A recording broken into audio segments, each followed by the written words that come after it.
Hi there. I'm going to be talking a little bit about music, machines, and life, or more specifically, what we learned from the creation of a very large and complicated machine for a music video. Some of you may recognize this image. This is the opening frame of the video that we created. We'll be showing the video at the end, but before we do, I want to talk a little bit about what it is that they wanted. Now, when we first started talking to OK Go, the name of the song is This Too Shall Pass, we were really excited because they expressed interest in building a machine that they could dance with. And we were very excited about this because, of course, they have a history of dancing with machines. They're responsible for this video. Here it goes again. 50 million plus views on YouTube. 4 guys dancing on treadmills, no cuts, just a static camera, a fantastically viral and wonderful video. So we were really excited about working with them. And we sort of started talking about what it is that they wanted, and they explained that they wanted kind of a Rube Goldberg machine. Now, for those of you who don't know, a Rube Goldberg machine is a complicated contraption, an incredibly over-engineered piece of machinery that accomplishes a relatively simple task. So we were excited by this idea, and we started talking about exactly what it would look like. And we came up with some parameters that, because building a Rube Goldberg machine is, has limitations, but it also is pretty wide open. And we wanted to make sure that we did something that would work for a music video. So we came up with a list of requirements, the 10 Commandments, and they were in order of ascending difficulty. The first is no magic. Everything that happened on screen had to be very easily understood by a typical viewer. The rule of thumb was that if my mother couldn't understand it, then we couldn't use it in the video. They wanted band integration, that is the machine acting upon the band members, specifically not the other way around.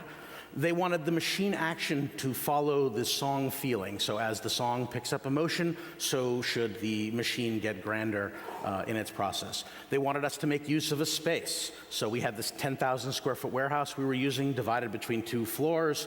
It included an exterior loading dock. We used all of that, including a giant hole in the floor that we actually descended the camera and cameraman through. They wanted it messy, and we were happy to oblige. The machine itself would start the music. So the machine would get started, it would travel some distance, reacting along the way, hit play on an iPod or a tape deck or something that would start playback, and the machine would maintain synchronization throughout. And speaking of synchronization, they wanted it to sync to the rhythm and to hit specific beats along the way. Okay. They wanted it to end precisely on time. Okay, so now the start to finish timing has to be perfect, and they wanted the music to drop out at a certain point of the video and actual live audio from the machine to play part of the song. And as if that wasn't enough, all of these incredibly complicating things, right? They wanted it in one shot.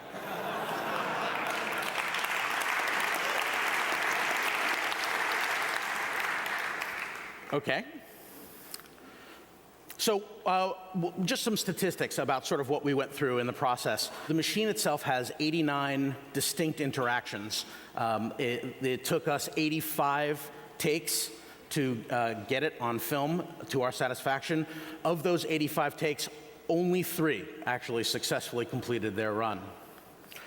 We destroyed 2 pianos and 10 televisions in the process. We went to Home Depot well over 100 times.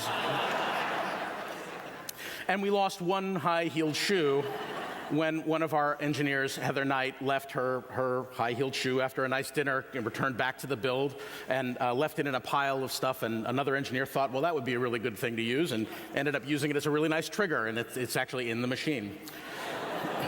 So what did we learn from all of this? Well, having completed this, we get the opportunity to step back and reflect on some of the things. And we learned that small stuff stinks.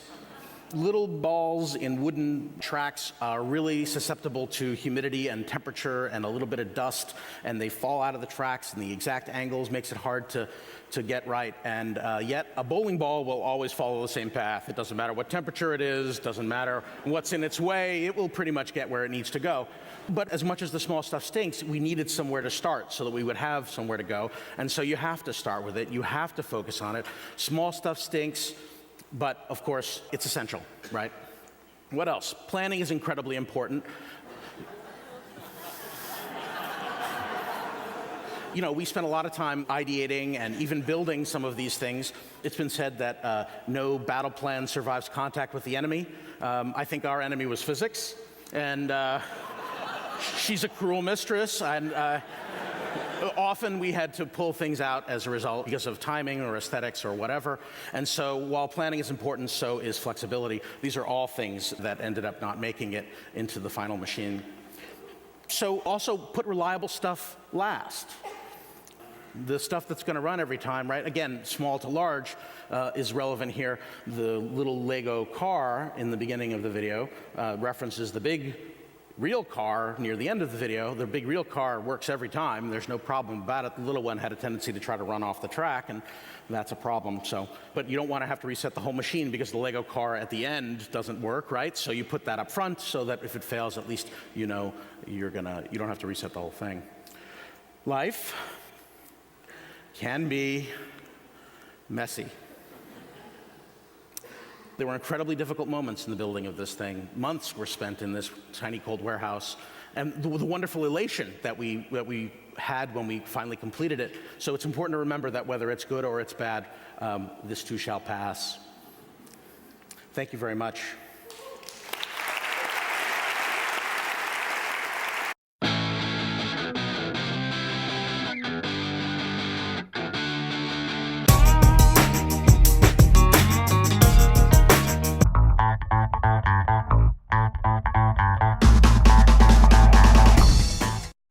Okay, so this is the explanation of my Rube Goldberg machine. It starts off with a pair of clackers, and those hit a bouncy ball, which makes it go down a ramp into a cup, and the cup flips over and knocks down the row of Jenga blocks. The last block drops tape onto a piece of yarn, and that yarn yanks the cup of water into the candle. Ready, set, go!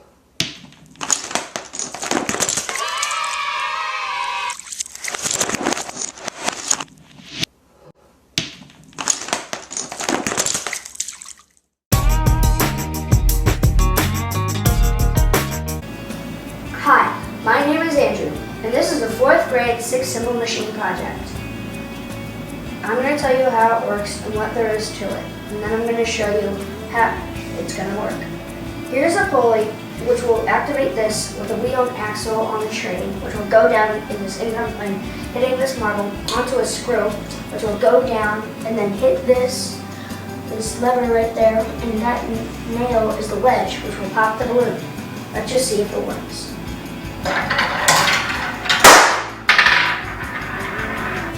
Now that's my 4th grade 6 Simple Machine project.